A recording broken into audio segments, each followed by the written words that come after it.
त्रिलोकी के भीतर दक्षिण की ओर पृथ्वी से नीचे जल के ऊपर स्थित इस दिशा में, दक्षिण दिशा में अग्निस्वात आदि पितृगण रहते हैं। अत्यंत एकाग्रता पूर्वक अपने वंशधरों के लिए मंगल कामना किया करते हैं।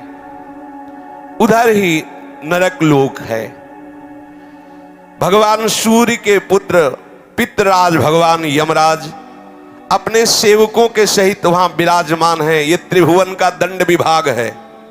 जैसे छोटी छोटी कोतवाली है ना, और सबका एक विभाग का स्वामी है, ऐसे ही ये जो रोग हैं, नाना प्रकार के संकट हैं, विपत्तियां हैं, ये कोतवाली हैं।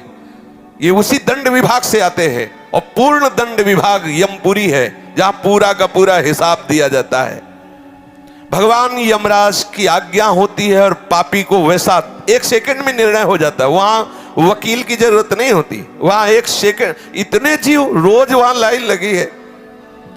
अपने दूतों के द्वारा लाए हुए मृत प्राणियों को तत्काल उनके दुष्कर्मों को देखकर उसका परिणाम दे देते हैं। तामिस्त्र, अंधतामिस्त्र, रौरव, महारौरव, कुंभीपाक, कालसूत्र, अस्थिपत्रवन, सूकरमुख, अंधकूप, क्रमि भोजन, संदंस, तप्त सूर्मी, वज्रकंटक, सालमली, वैतरणी, पूयोद, प्राणरोध, विशसन, लालाभक्ष, सारमेयादन, अवीची, अयहपान, इसके सिवा छार करदम, रक्षोगण भोजन, शूलप्रूत, दंदसूक, अवट निरोधन, पर्यावर्तन, सूचिमुख। इस तरह से प्रधान 28 नरक हैं। जो पुरुष यहां दूसरे का धन, दूसरे की संतान का हरण कर लेता है और दूसरे की स्त्रियों को फुसला करके हरण कर लेता है, दूषित कर्म करता है, उससे अत्यंत भयानक यमदूत काल पाश में बांधकर बलात् तामिस्त्र नरक में गिरा देते हैं। इस नरक का भयानक दंड है कि इसमें कहीं प्रकाश नहीं। थोड़ी देर भावना करना, एकदम अंधकार ही अंधकार। ना तो इसमें किसी तरह का उसको आहार दिया जाता है, ना अन्न ना जल, और निरंतर यम के दूतों की केवल सेवा होती। इसे पीटो डंडे से, जैसे धोबी कपड़े को कूटता है, ऐसे कूटते रहो। अच्छा, वहां मरना है नहीं, ये हो कि भाई मर जाना तो 2-4 घंटे पिटाई होगी, मरना है नहीं। अब वहां केवल पिटाई ही होती रहती है। वो मूर्छित होता है, गिरता है, न भोजन न पानी, घोर अंधकार, केवल डंडे बरस रहे हैं, पिटाई पिटाई। वो बार बार मूर्छित होता है, लेकिन उसे अब ये सजा ऐसे दी जाती है, बोले इसे 100 वर्ष, 50,000 वर्ष, एक कल्प। अब पिटाई ही पिटाई होगी। अब बोलो कितनी दुर्दशा है, कितनी दुर्दशा। इस लोक में जो मनुष्य किसी दूसरे को विश्वास दिलाता है कि मैं तुम्हारा मित्र हूं, और उसकी स्त्री के साथ वो गलत संबंध बनाता है और उस पुरुष को धोखा देता रहे। मान लो आपको मित्र बनाया और आपकी पत्नी का भोग किया, और उस मित्र को विश्वास दिलाता रहता है कि नहीं मैं गलत नहीं हूं, तो यमदूत उसे अंधतामिस्त्र नरक में ले जाते हैं। और वो कटे हुए वृक्ष के समान भयंकर वेदना को प्राप्त हुआ सुध बुध खो बैठता है, और उसके अंगों में वहां बहुत तरह की पीड़ा दी जाती, काटा जाता है, थोड़ा थोड़ा ऐसे ऐसे काटा जाता है, ऐसे ऐसे काटा जाता है। इसे अंधतामिस्त्र नरक कहते हैं। इस लोक में जो कि मैं बहुत बलवान हूं, मैं बहुत पुष्ट हूं, देखते हैं कि हमें कौन परास्त करेगा। जहां मन आया उस धन चुरा लिया, जहां मन आया बलात्कार, नाना प्रकार की गंदी चेष्टाएं की, दूसरे धर्मात्माओं का विनाश किया, प्राणियों से द्रोह किया, और नाना प्रकार की वस्तुओं को छीन छीन कर अपना और अपने परिवार का पोषण करते रहते हैं।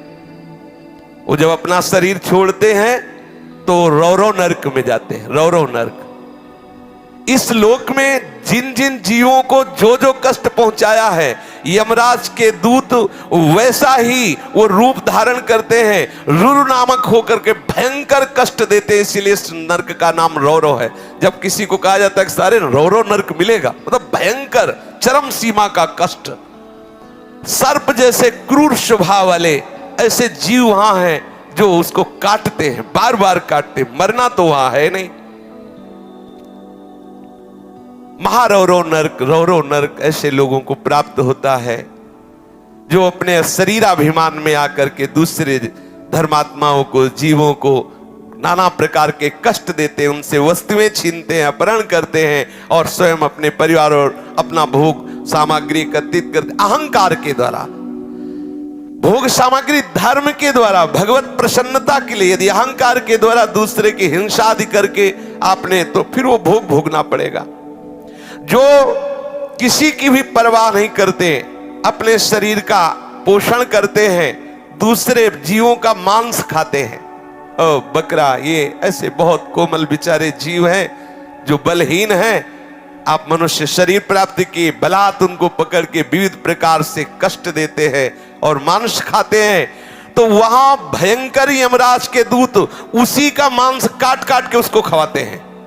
यमपुरी में उसी का मांस उसको नोचते हैं से मांस और उसको पवाते, ले आप पा। अच्छा, एक दो दिन की बात है नहीं, ये बहुत लंबा सजा होती है, भोगते रहो। जैसे कोई कहते अरे हम नहीं मानते, तो आप भारतीय विधान को ना मानो, करो, जिस दिन फंस जाओगे तुम्हारे पुरखा पानी पा जाएंगे। इतनी पिटाई करेगी भारत सरकार की जो सैनिक है कि तुम्हें हो, फिर उस समय नहीं चलेगा कि हम नहीं मानते। तुम्हारे मानने ना मानने थोड़ी विधान है, फंस जाओगे विधान में तब पता चलेगा।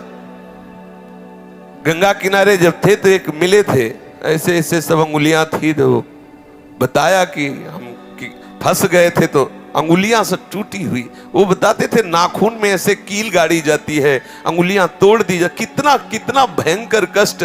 काफी काफी समय तक बर्फ की सिल्ली में लिटा दिया, ऊपर से पिटाई हो रही, बड़े बड़े कष्ट बहुत। अब आप इसे मानोगे अरे सब झूठी है, नहीं कहते झूठी, तो कर ले, देख लो जाके क्या हो रहा है। जैसे यहाँ की पिटाई को हम नहीं माने और बुरे आचरण करें, तो जब फंस जाओगे तो आपको बिल्कुल अनुभव करो, अनुभवी महापुरुष हो जाओगे। ऐसे आप नर्क को अभी मान रहे हो, कह रहे शास्त्रों में सब झूठा लिखा हुआ, जब भोगले को मिलेगा तब आप पता चलेगा आपको। जो यहाँ दूसरे जीवों का कच्चा मांस नोच नोच करके उनको यमदूत उन्हीं को खवाते हैं, जो यहाँ के जीवों को काटते हैं। जो अपने पेट पालन के लिए, अपनी जिह्वा के लिए बोले अंडा खाओ, अंडा में कोई पाप नहीं है। सुन लो, खूब गौर से सुन लो, ध्यान से। आखिरकार उस अंडे को रखे रहो तो उसमें जीव निकलेगा कि नहीं निकलेगा? आप देखो, जीव निकलेगा ना। किसी भी अंडे को आप रख दो, वो अपने समय पे फूटेगा, उस पे जीव निकले। जीव है, जो जीव मनुष्य में है वही जीव उन पक्षियों में है, उन पशुओं में है, चींटी में है, उतना ही जीव है। जो उन पशुओं को भूनता है, रांधता है, नष्ट करता है। कैसे कैसे निर्दयी लोग, वो तड़प रहा है जी, उसको आग में ऐसे बांधे हुए है। किसके लिए? इस असेंद्री के लिए। अरे हृदयहीन राक्षस, तेरी दुर्गति होगी। शास्त्र कहता है उन हृदयहीन राक्षसों से गए बीते यमदूत उन्हें कुंभी पाक नरक में ले जाते हैं। जो ऐसे राक्षसों से गए बीते हैं उन कुंभी पाक नरक में ले जाते हैं। और फिर क्या करते जानते हो? खोलते हुए बड़े बड़े कड़ा है, जैसे पकौड़ी उबाली जाती है, उसमें डाल दिया। अब मरना है नहीं, मरना है नहीं, मरना हो तो चलो 2 मिनट में भुन गए ना, खूब खोलो खेलो। अब हाँ, उसी में आग में कढ़ाई में जो तेल पड़ा है खूब खेलो आनंद से। कितने बोले? 1 कल्प तक। अब जलो उसी में। जो मनुष्य इस लोक में अपनी माता को गालियां देता है, माता को पीटता है, पिता को गालियां देता है, पिता को पीटता है, वैष्णव द्रोह करता है, वेदज्ञ जनों का विरोध करता है, शास्त्रों की निंदा करता है, उस पापी को यमदूत कालसूत्र नरक में ले जाते हैं। 10,000 योजन का घेरा है। 1 योजन का मतलब 4 कोस। 10,000 का मतलब कितना हुआ? 40,000 कोस की भूमि है। और वो तांबे की तरह है और आग से लाल है भूमि, पूरी भूमि लाल है। ऊपर से भयंकर प्रचंड सूर्य का ताप, नीचे से जलती हुई अग्नि, और ये 10,000 योजन का घेरा। वहां उसे छोड़ दिया जाता, दौड़ो, बस दौड़ते रहो। कितने दिन तक? कल्पों तक दौड़ते रहो, भुनो, लो आनंद। तुम्हें समय दिया गया है। भी पीछे सत्संग में बोला था कल या परसों कि 70 वर्ष, 80 वर्ष, 90 वर्ष जो चाहो कर लो, लेकिन इसका परिणाम तुम्हें भोगना पड़ेगा। ऐसा मत सोचो।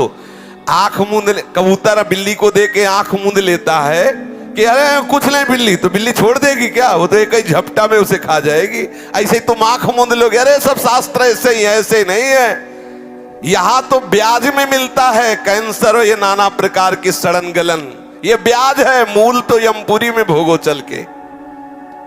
अब वो बेचारा इतनी लंबी भूमि में भागता रहता है, जलता रहता है, मरना है नहीं। बेचैनी बढ़ जाती, छटपटाता है, लौटता है, खड़ा होता है, दौड़ता है, चीखता है, पुकारता है, कौन सुने?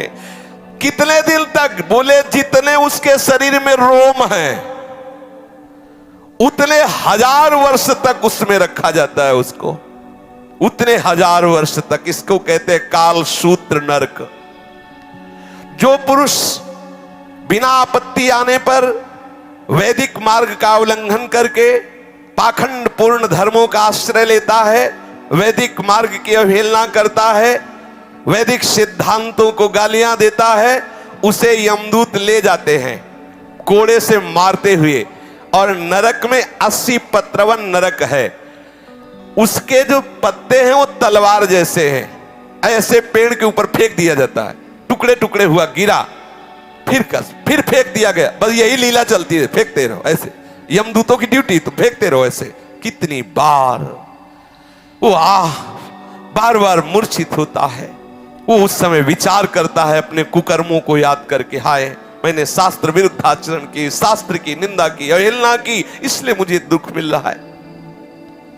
जो इस मृत्यु लोक में राजपद पर या राज कर्मचारी पद पर है और ये जानता है कि ये मनुष्य निरपराध है, लेकिन धन आदि के लिए या किसी बल प्रयोग की उसमें आकर के वो उसे दंड दे देता है, तो उस महापापी को सूकर मुख नामक नरक में गिराया जाता है। आपको अधिकार मिला है, भगवान ने आपको जगत की सेवा दी है।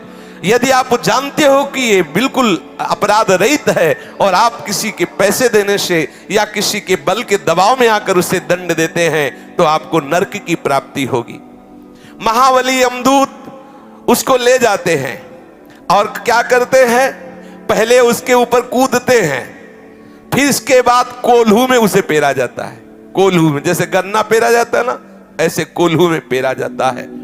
जो यहां बड़े पदों में होकर के निरपराध लोगों को सताते हैं, निरपराध लोगों को दंड देते हैं, उनको यमराज के दूत फिर वहां पहले पैरों से कुचलते हैं, फिर कोल्हू में पेरते हैं। इस लोक में जो खटमल, मच्छर, सर्प, बिच्छू, छिपकली, ये जितने ऐसे जीव हैं, इनको देखते ही मार देते हैं, हिंसा करते हुए अंधकूप नरक में गिरते हैं। भगवान ने इन जीवों के कर्म के अनुसार इनकी रचना की। रक्तपान आदि इनका स्वभाव है, ये नहीं जानते। मच्छर ये नहीं जानता कि हम काट रहे हैं तो इनको दुख होगा, वो नहीं जानता। उसका जैसे हम भोजन पाने के लिए अन्न आदि पाते हैं, ऐसे वो उसका भोजन रक्त भगवान ने निश्चित किया, उड़ा दी। बोले अगर मच्छर नहीं मारेंगे तो नाना प्रकार के बुखार वाले रोग पैदा हो जाएंगे। सच्ची मानिए, जब रोग पैदा होना होता है तो हो ही जाता है, रोग पैदा ना हो तो रोग अगर नहीं होना ना, तो आप खुले मच्छरों में बैठे रहो, नहीं का। हाँ, आप अपना बचाव पक्ष कीजिए, मच्छरदानी लगा लीजिए, पहले से ऐसी औषधि आदि कर लीजिए, अपने यहाँ छिड़काव कर लीजिए, लेकिन आप मच्छर को मारे, आप छिपकली को मारे, आप सर्प को मारे, बिच्छू को मारे, ऐसा हमारा शास्त्र अलाउ नहीं करता कि आप मारे, ऐसा नहीं। जो उनका स्वभाव है, उनका स्वभाव बनाया गया है, आप अपना बचाव पक्ष रख लीजिए। अच्छा, बचाव पक्ष में मर जाए, देखो अंदर की बात है, अब पता नहीं कि पीछे क्या काट रहा है, खुद वो ऐसे हाथ किया, वो मर गया, उसका कोई अपराध नहीं। आप जान के कि अच्छा ऐसे मारे कुछ लोगों का स्वभाव था, मक्खी ऐसे देखते रहते, ऐसे ऐसे मरते रहते, ऐसे, और पूछो उनसे क्या है, वो मजा आ रहा है, लेना मजा। हाँ, बोले जो यहाँ इन जीवों को मार, सांप दिखा रहे, मारो मारो सांप सांप। बोले काल, काल को तुम मार सकते हो। जितने यहाँ मच्छर, जू, रेंगने वाले सांप या पशु पक्षी, मृग, मक्खी, जो भी इनसे तुमने जो इनको मारा, इनको द्रोह किया, तो आप समझ लीजिए कि ये पाप आपको नरक ले जाने वाला है। आपका रोगग्रस्त शरीर होगा, बहुत कष्ट भोगने पड़ेंगे। इसलिए अंधकूप नरक से बचना, तो किसी जीव की हिंसा करना बिल्कुल ठीक नहीं है। जो मनुष्य इस लोक में रसोई बनाता है, गाय के लिए पहला ग्रास नहीं निकालता। देखो कितना सुंदर हमारे सनातन धर्म की मर्यादा है। दरवाजे पर एक गऊ बंधी हुई है, आप पहला ग्रास गऊ के लिए, ना गऊ है ना ग्रास है, कुत्ता है और सब ह्रास है। हाँ, अतिथि देवो भव, वहां लिखा कुत्ते से सावधान, क्योंकि अब कुत्ते का वास है, सावधान। निवास स्थान में गेट में लिखा है कुत्ते से सावधान, सावधान। यहां वर्णन कर रहे हैं श्री शुकाचार्य कि इस लोक में जब आप भोजन बनाते हो तो एक रोटी गाय के लिए निकालो, कुछ टुकड़ा कौवे पक्षियों के लिए निकाल दीजिए, अतिथि के लिए। आप गृहस्थ हैं तो इंतजार 1-2 मिनट दरवाजे पे निकल के देखना चाहिए, कोई भूखा, कोई अतिथि। अगर ऐसा आप भाव रखेंगे तो आप अपने धर्म का पालन कर रहे हैं। ठाकुर जी का भोग लगाए बिना तो पाओ ही मती, अगर ठाकुर जी का भोग लगा दिया तो सब पूर्ण हो जाएगा। जो यहां पंच महायज्ञ के भागियों को बिना भोजन दिए स्वयं भोजन पकाते हैं, खाते हैं, वो क्रमी भोजन नामक निकृष्ट नरक में गिरते हैं। गीता में भगवान ने कहा है, जो मुझे बिना अर्पित किए हुए पाता है वो पाप खाता है। यही है पाप। चाहिए क्या चला जाता है?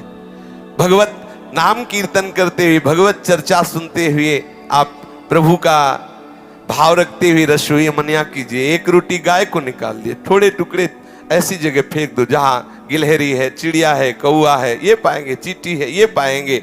अतिथि के लिए आप भाव करो। अब रसोई तो है नहीं कि उसमें 5 कवल निकाल करके और घी बूरा से बोर करके अग्नि को आहुति दे दे, तो गैस से बुझ जाएगी। अगर उसमें घी बूरा की रोटी डाल हवल करोगे तो बुझ जाएगी। बड़ा समय कलयुग का विपरीत आता चला जा रहा है। पर सबका सार है कि आप प्रभु को भोग लगा दीजिए। और कभी कोई भूखा, कोई अतिथि ऐसा 1 मिनट के लिए कर्तव्य होता है, आप भोजन पाने के पहले दरवाजे पर देखें कोई ऐसा आसपास अतिथि तो नहीं। 1 लाख योजन का लंबा चौड़ा एक कीड़ों का कुंड है, उसमें उसको फेंक दिया जाता, खाओ कीड़े, फेंक दिया गया उस कुंड में। अब आप ऐसे करता है तो हजारों कीड़े उसके जाते हैं। जो बिना भोग लगाए, बिना किसी गाय आदि के लिए, बिना अग्रासन आदि निकाले, केवल भोजन अपने लिए पकाता है, वो पाप है, वो उस अपराध का भागी बनेगा। अब उसके जब पापों का प्रायश्चित हो जाता है तब उसे वहां से निकाला जाता है। श्री ध्रुवदास जी ने भी लिखा, बिना भगवान को अर्पित के, प्रियालाल को अर्पित के पानी भी मत पिए। क्या जाता है? जल लिया, राधा वल्लभ लाल की जय, निर्दोष हो गया, पी लीजिए। ये सृष्टि प्रभु की है। राजन जो इस लोक में चोरी करता है, जबरदस्ती संपत्ति छुड़ा लेता है, या अपने को ऊंचे कुलों में जन्मा हुआ मान करके बिना आपत्ति के नीच कर्म करता है। बोले पंडित जी हैं, बोले क्या? बोले शराब के ठेके में है, होश में रहना पंडित जी, वहां यम के दूत नहीं देखेंगे तुम पर, और पिटाई डट के होगी। बोलो ब्राह्मण हो करके तुम अपने को ऊंचे कुल का मान करके मांस खाते हो, शराब पीते हो। जब तक त्रिकाल संध्या नहीं तो तुम किस बात के ब्राह्मण हो? त्रिकाल संध्या नहीं, गायत्री। जब ब्राह्मण जानते हो क्यों जगत पूज्य होता? तपस्या के द्वारा संपूर्ण सृष्टि को वो पवित्र रखने की चेष्टा कर, स्वयं दरिद्रता सहता, कष्ट सहता, और महान तपस्या के द्वारा दूसरों के अनुष्ठानों के द्वारा पापों का नाश करके उन्हें पवित्र करता। इसलिए तप बल विप्र सदा बरियारा। आज क्या हो गया? आप शराब पी रहे हो, मांस खा रहे हो, यज्ञोपवीत है ही नहीं। अगर कभी ऐसा हुआ तो ब्याह के समय हो गया, दुल्हन ही खूंटी में टांग दिया यज्ञोपवीत। अब बोलो, अपने को तुम ब्राह्मण कहते हो, कौन सा धर्म है ब्राह्मण का? कौन से आचरण है ब्राह्मण के? क्या होगा? बोले कुछ नहीं, सब कहने सुनने की बातें, तो सुन लो क्या होगा। जो ब्राह्मण हो करके चोरी करता है, बरजोरी करता है, दूसरों के स्वत्त का हरण करता है, और सभी गंदे आचरण, अपने धर्म के विरुद्ध आचरण करता है, उसे संदंस नामक नरक में ले जाया जाता है। और लोहे के गरम गरम गोले से दागा जाता है। गरम गरम लोहा, ले पियो पंडित जी शराब, ऊपर उनके मुंह में गरम लोहा खोलता हुआ, ले पी। ब्राह्मण बने थे, खूब तपस्या और भजन के द्वारा जगत का मंगल करो, स्वयं अपना कल्याण करो, दूसरों का कल्याण करो, इसलिए बने। और सारा जगत मानता था। अब आप बैठ के शराब पियोगे, आपको कोई कहेगा पंडित जी चरण छुअन? आप बोलो, तुम्हारे हाथ में गंदे आहार देखेगा, तुम्हें कोई ब्राह्मण मानेगा? और है भी नहीं। आपने पूर्व कर्म किए तो ब्राह्मण कुल में जन्मे, अब कर्म क्या कर रहे हो? नीच कर्म, तो नीच हो। जो नीच कर्म कर रहे हो तो नीच हो। देखो गोस्वामी जी ने लिखा, यदि आप भजन नहीं करते तो आप कोई भी हो, हरि भक्ति विहीन जीवन मुर्दे का जीवन है। जिन हरि भगति हृदय नहीं आनी, जीवित सब समान ते प्राणी। कोई भी हो, यदि इस लोक में कोई पुरुष काम से पीड़ित होकर के शास्त्र की मर्यादा का त्याग कर, अरे किसी भी जाति का कोई भी हो, कैसे भी हो, केवल हमें काम भाव की पूर्ति करनी है, अगम्या पुरुष स्त्रियों से व्यभिचार करता है, उसे यम पुरुष तप्त सूर्य नामक नरक में ले जाते हैं। और जो स्त्री ऐसी व्यभिचारिणी होती है तो वहां तपाया हुआ पुरुष लोहे का बना हुआ है, आग, बिल्कुल आग, उसमें उसको आलिंगन करने का दंड दिया जाता है। यमराज के दूत ऐसे पकड़ लिए और उसमें अब 1-2 दिन वर्ष नहीं, बहुत काल तक चलते रहो। जो पुरुष पराई स्त्री के साथ व्यभिचार करता है उसके लिए वैसी स्त्री की रचना होती है, आग जैसी तपती होती है, बहुत काल तक उसको उसमें आलिंगन कराया जाता है, जलता रहता है, चीखता रहता है। जो पुरुष इस लोक में कामासक्त होकर पशुओं के साथ व्यभिचार करता है, मरने के बाद उसे यमदूत वज्र कांटक सालमली नरक में गिराते हैं। इसमें वज्र के समान कठोर कांटों वाला सेमर के वृक्ष जैसा है, उसको ऊपर ऐसे फेंकते हो, फिर नीचे घसीटते हैं, पूरे वो कठोर कठोर कांटे हैं वज्र जैसे, पूरा शरीर फट जाता है। मरना तो है नहीं। इस लोक में जो राजपुरुषों के घर में जन्म लेकर या श्रेष्ठ कुलों में जन्म लेकर अपने अभिमान से युक्त हो जाते हैं और धर्म मर्यादा का उच्छेदन करते हैं, तो मर्यादा अतिक्रमण के कारण वो वैतरणी नदी में पटके जाते हैं। जो अपनी मर्यादा शास्त्रों ने स्थापित की है कि आप जहां हो उसी मर्यादा के अनुसार आचरण करो, आप अपनी मर्यादा को खो देते हैं। देखो, ये जीवन मुक्त होने के लिए सिद्धांत बना है, ऐसा आप ना समझे। जीवन मुक्त होने के लिए बना है। हमारी राष्ट्र व्यवस्था में बड़े पद भी हैं तो छोटे पद भी हैं। जितना बड़ा पद अधिकार है उतना ही छोटे, अगर छोटे ना हो तो जहां सुई काम आएगी वहां तलवार काम नहीं आएगी। विश्वास करो, तलवार की भी रचना आवश्यक है तो सुई की भी आवश्यक है। सबकी अपनी अपनी जगह आवश्यकता है। तुम अपने अपने धर्म का पालन करो। यदि आप अपने धर्म का अतिक्रमण करते हैं और यहां आकर मनमानी पापाचरण करते हैं, मनमानी उद्दंडता करते हैं, तो एक नरक है जिसका नाम है वैतरणी। वैतरणी नदी में उसे फेंक दिया जाता है। उसमें क्या बहता है? उसमें मल, मूत्र, पीप, रक्त, केश, नख, हड्डी, चर्बी और पिसा हुआ मांस, मज्जा, ये प्रवाह होता है, उसमें फेंक दिया जाता है। जो धर्म का उल्लंघन करता है, नीच आचरण करता है, पापाचरण करता है और मैं बहुत ऊंचे कुल का हूं ऐसा अभिमान करके, तो उसको फेंक दिया जाता है। और वहां बड़े बड़े जहरीले जीव हैं, वो बार बार मलमूत्र, पीव, रक्त, कैसे ऐसे करता है, उसी को खाता है, उसी में डूबता है और जीव उसको काटते हैं। पाप के कारण वो भयंकर कष्ट पाता है पर उसके प्राण नहीं निकलते, वहां मरना नहीं, वो दुर्गति को भोगता है, बार बार रोता चिल्लाता है, कौन सुने उसकी।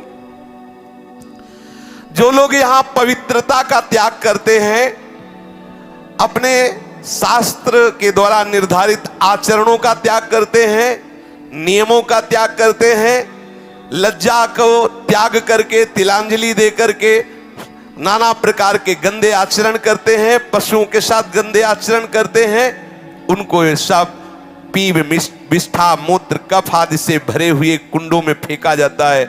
इसे पुयोद नमक नरक कहते हैं। पुयोद वो शाबिनी घृणित वस्तुओं के बीच में बहुत काल तक सड़ता रहता है। यहां जो अपने को उच्च कुल का मानते हैं, कुत्ता पालते हैं, देखो शास्त्र में पहले से लिखा हुआ, देखो कुत्ता द्वारपाल की तरह दरवाजे में है, उसको भोजन दो, उसको रखो। अब वो रसोई में जा रहा, जामन आ रहा, लग शंका कर रहा, तुम्हारा मुंह चाट रहा है, अरे भाई थोड़ी तो मर्यादा रखो। व्यवहार का सब में भगवान है, पक्का है। लेकिन देखो जब आप शौच करते हो तो आपका ही शरीर है, आप फिर माटी लगा के हाथ क्यों धोते हैं? सोचो आप, बोले सर्वम खलविदम ब्रह्म हो, तो शरीर तो मेरा ही है, लेकिन जब सोचते हो तो उसे फिर हाथ लगा के धोते हो। ऐसा नहीं कि उसी से हो सकता है वैसी भी आदतें हो गई हो कि उसी हाथ से भोजन पालो जाए, ऐसा भी हो सकता है, क्योंकि अब ज्ञान ही खत्म, पशुता आती चली जाए। किसी ने बताया था कागज से पोंछ लिया जाता है, पानी की जरूरत है नहीं। किसी ने, अब हमारे तो समय से अभी तक ऐसा कोई संयोग पड़ा नहीं, लेकिन लोग ऐसा बताते हैं कि अब एक और विधान चला है, कुछ कागज जैसा होता, बोले उसे पोंछ रहे। भगवान कैसी है? हाँ टिश्यू पेपर कह रहे हैं। हाँ तो जो ऐसे अपवित्र आचरण करता है कुत्ता, देखो यहां कुत्ते के प्रति द्वेष भाव नहीं है, लेकिन आप ठाकुर के लिए रसोई बना रहे हो, ठाकुर सेवा विराजमान है, आप पवित्र, तो आप ऐसा नहीं है कि ये, हाँ उसको रखो, दरवाजे पे रखो, खवाओ पिलाओ उसे, वो द्वारपाल है, उसे खूब सेवा करो, हम इसमें कोई निषेध नहीं है। लेकिन उसको हाँ अब वो मुंह में चाट रहा है, अब अरे थोड़ा तो ब्रह्म ज्ञान से नीचे उतरो, थोड़ा तो नीचे उतरो। हाँ अब वो रसोई की सामग्री तैयार हो रही, वही रसोई की दीवार में लघु शंका कर रहा है, वैसे थोड़ा सावधान रहो। जो शास्त्र के विपरीत आचरण करते हुए और पशुओं का वध करते हैं या अपने को उच्च कुल का मान करके ये सब ऐसे आचरण करते हैं, वो प्राण रोध नामक नरक में डाले जाते हैं। वहां यमदूत उनको लक्ष्य भेद करके बार बार बाणों से बेधते रहते हैं। जो पाखंडी लोग यहां पाखंड फैलाते हैं और यज्ञ में इससे देवी प्रसन्न होंगी, इससे अमुक प्रसन्न होंगे, बकरा की बलि दो, मुर्गा की बलि दो, ऐसे आदि आदि उदाहरण देते रहते हैं। उनको वैवस्व विशसन नामक नरक में डाला जाता है और वैसे ही बार बार उनकी गर्दन काटी जाती है। ध्यान रखना, किसी भी जीव की हिंसा करने से कोई देवी देवता प्रसन्न नहीं होते। हम उनको देवी देवता ही नहीं मानते जो दूसरों की हत्या से प्रसन्न होते हैं। सामर्थ्य दी गई है दूसरों को सुख पहुंचाने के लिए। जितने भी देवी देवता हैं ये सब जगत का मंगल करने के लिए है, ऐसा मंगल करने के लिए। कुपुत्रो जायते क्वचिदपि कुमाता न भवति। पुत्र तो कुपुत्र सुना गया है, लेकिन मां कुमाता नहीं सुनी गई।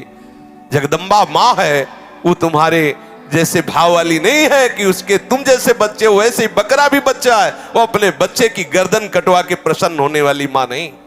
बोले नहीं, दुर्गा और काली तो तब प्रसन्न होती जब खून पीते हो। खून पीती उन नीचों का जो धर्म की मर्यादा का उल्लंघन करते हैं, भगवान की बनाई हुई मर्यादा का नाश करते हैं, जब संसार में वो ऐसे आतंक फैलाते हैं, तब यही आद्य शक्ति रूप धारण करती है, क्रोधित होकर उन दुष्टों का गला काटती है जो धर्म के विपरीत आचरण कर, उनका खून पीती। बेचारे नाजुक सीधे साधे नाबुल पशु पक्षियों का नहीं।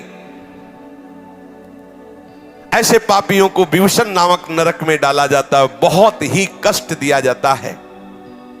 जो कोई चोर या राजा या राजपुरुष, मान लो आप राजा हैं, आपके प्रतिकूल ऐसा भाव आ रहा है और आप नगर में आग लगवा दिए, समर्थ हैं, या आप राज कर्मचारी हैं, बिना अपराधी को किसी को पूरे परिवार को फांसी पे या आदि आदि आदि दंड, किसी को विष दिला दिया, या गांव के गांव लुटवा लिए, या व्यापारियों के दलों को लूट लिया, या आदि आदि।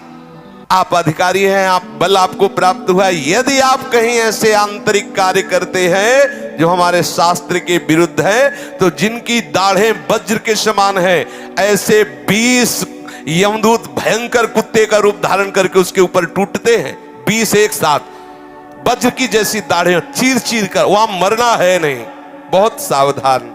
भगवान श्री सुखदेव जी कहते हैं, इस लोक में जो दूसरे से पैसा लेकर झूठी गवाही देते हैं, जो इस लोक में बहुत झूठ बोल करके व्यापार करते हैं, जो अपना काम बनाने के लिए झूठा प्रलोभन दे देते हैं, हम तुमको इतने रुपए देंगे, ऐसा ऐसा ऐसा, जो दान के समय किसी को झूठ बोल के फुसला लेते, ओ तुम्हें इतने रुपए दे, काम करवा ले, काम बन गया, आदि आदि झूठ बोल दिया, उसे आधार शून्य अविचीमान नामक नरक में गिराया जाता है। अविचीमान ये 100 योजन ऊंचा है, 100 योजन ऊंचे से उसे सिर के बल फेंका जाता है, बार बार बस यही किया जाता है, नीचे गिरा फिर ऊपर से लेके फिर 100 योजन से नीचे, ऐसे भयंकर कष्ट, इसे अविचीमान कहते हैं।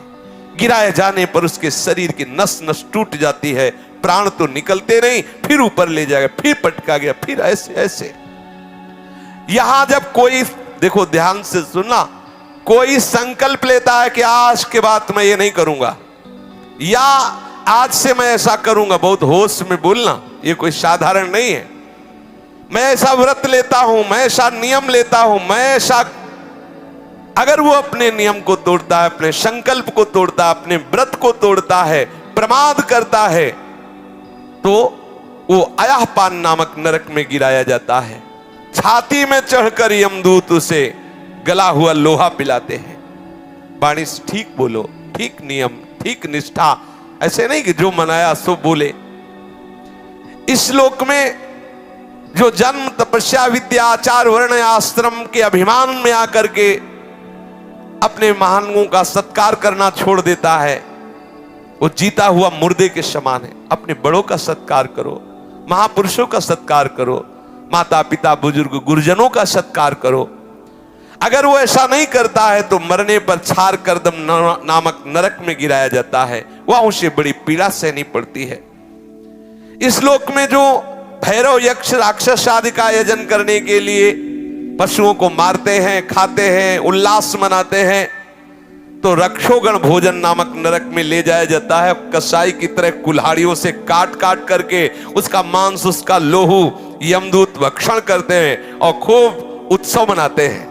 तुमने मनाया उत्सव, अब वहां यमदूत उत्सव मनाएंगे। इस लोक में जो वन या गांव के निरपराध जीवों को पहले फुसला कर बुलाते हैं, ले ले, और फिर उसे फंसा लेते हैं और फिर उसे छेड़ते हैं, कांटे से ऐसे बेधना, रस्सी से बांधना, खिलवाड़ करना, मारना, पीट। तुम्हारा तो खिलवाड़ हो रहा है, वहां वो मर रहा है, वहां उसको भयंकर कष्ट हो रहा है, तो ये अपराध बन रहा है। उसे सूल प्रोत नामक नरक में सूलों से बेधा जाता है। जो यहाँ कंक, बटेर, बंदर, कुत्ता आदि जो भी जीव हैं, इनको फुसला के बुला लिया, फिर इनको आप कष्ट देते हो, इनको ताड़ना देते हो, तो उसको ये कष्ट मिलता है। जो सर्पों के समान उग्र स्वभाव वाले पुरुष दूसरे जीवों को पीड़ा पहुंचाते हैं, मरने पर दंदशूक नामक नरक में गिराए जाते हैं। वहां 5-7 मुख वाले भयंकर विषधारी सर्प छोड़े जाते हैं, वो चूहे की तरह से निगल जाते हैं और भयंकर इसको विष का प्रभाव कष्ट देता रहता है, बार बार ऐसा होता रहता है। यहां जो लोग किसी का अपहरण करके ले जाते हैं, बच्चों का अपहरण कर लिया, स्त्रियों का अपहरण कर लिया, या धनी मानी किसी का भी अपहरण कर लिया, उनको अंधेरे में रखा, खंतियों में, गुफाओं में, कोठों में रखा, तो परलोक में यमदूत ऐसे स्थान में उनको ले जाके रखते हैं जहां विषैली गैस होती, धुएं से घोटते हैं। इस नरक को अवट निरोधन कहते हैं। जो गृहस्थ अपने घर में आए हुए अतिथि अभ्यागत साधु वैष्णव की तरफ कुटिल दृष्टि से देखता है, मानो भस्म कर देगा। बोले राधे श्याम, ऐसे गुस्सा से देखते, कहां से आ गया, और गुस्सा से मानो भस्म कर देंगे। ऐसा नहीं, 3 बातें तो सबको करनी चाहिए, राधे श्याम अर्थात मृदु भाषण, फिर आसन और जल, इसमें किसी का पैसा नहीं लगता। कोई भी वैष्णव, कोई भी अतिथि आपके दरवाजे आया है, राधे राधे, आइए बैठिए, जल पीजिए, नहीं नहीं हमें भोजन चाहिए, हमें वस्त्र चाहिए, हमें रुपया चाहिए, अगर आप नहीं दे सकते हैं तो राधे श्याम जाइए आप। ऐसा आप अपने दरवाजे में खड़े हो जाइए, कोई अतिथि आया, मृदु भाषण, हमारी सामर्थ्य नहीं कि मैं आपको दे सकूं, हो गया। जरूरी नहीं कि आप दे ही, लेकिन आप मृदु भाषण बोल सकते हैं। आप गाली देकर, आप क्रोध दृष्टि से उसका अपमान करते हैं, वो आपके द्वारे अतिथि आया है, भिक्षुक आया है, ये आपका भयंकर अपराध बन गया। अतिथि का अनादर करना कहीं भी शास्त्र में नहीं लिखा। आपके दरवाजे आया है, आप मृदु भाषण तो कर ही सकते हैं ना, आप ऐसे तो कर ही सकते हैं कि हमारी सामर्थ्य नहीं, मैं आपको दूं, बस मृदु भाषण बोल दीजिए, आप उसको गाली मत दीजिए, आप उसका अपमान मत कीजिए, आप ऐसी दृष्टि से मत देखिए। अगर आप ऐसा करते हैं मानो उसे भस्म कर देंगे, तो जब उसका शरीर छूटता है तो उस पाप दृष्टि के कारण गिद्ध, कंक, काक और बटेर जैसी वज्र की कठोर चोंच वाले पक्षी नरक में छोड़े जाते हैं और वो उसको नोचते हैं। इस नरक को पर्यावर्तन कहते हैं। इस लोक में जो व्यक्ति अपने को बड़ा धनवान समझता है, अभिमानवश दूसरे को नीच समझकर उनका अपमान करता रहता है और धन के व्यय और नाश की चिंता में ही रहता है, तनिक चैन नहीं मानता, बस धन, अधिक से अधिक धन बढ़े, चाहे किसी की हिंसा करानी पड़े, चाहे जो भी जैसे भी व्यभिचार से आवे, जैसे भी आवे, वो तरह तरह के पाप करते हुए जो धन एकत्रित करने में ही बुद्धि लगाए रहता है, वो नराधम मरने पर सूची मुख नरक में गिरता है। उस अर्थ पिशाच पापात्मा के सारे अंगों को भगवान यमराज के दूत बड़ी बड़ी सुइयों के ऐसे सीते हैं, पूरे शरीर को सीते हैं बार बार सुइयों से, ऐसे जैसे कोई कपड़ा सिया जाता है, ऐसे उसमें यही सेवा है उनकी, सीते रहो इसको। ओहो कितना कष्ट। इस प्रकार से सैकड़ों हजारों नरक हैं। कोई ये संशय ना करे कि ये सब लिखी पढ़ी बातें हैं, ऐसा नहीं। अधर्म परायण जीव को निश्चित भोगना पड़ता है, अवश्य में भोक्तव्यम कृतम कर्म शुभाशुभम। बारी बारी से वो नरकों में जाता है और भयंकर कष्ट भोगता है। इसी प्रकार जो धर्मात्मा होता है, पुण्य करता है, वो स्वर्गों में जाता है और विविध प्रकार के स्वर्ग सुख भोगता है। नरक और स्वर्ग के जब भोग भोगे, पाप और पुण्य क्षय हुआ, तो कुछ पाप और कुछ पुण्य लेकर इस मृत्यु लोक में जन्म लेता है। कहीं उत्तम या अधम गतियां उसकी यहां दिखाई देती है। वो धनी है, वो निर्धन है, वो स्वस्थ है, वो रोगी है, ये सब पाप और पुण्य के कर्म परिपाक से है। आप सोचते हैं कि हमें भजन करने की क्या जरूरत है, सत्संग सुनने की क्या जरूरत है, नियम संयम धारण करने की क्या जरूरत है? इसलिए जरूरत है कि तुम्हारी ऐसी दुर्गति ना हो।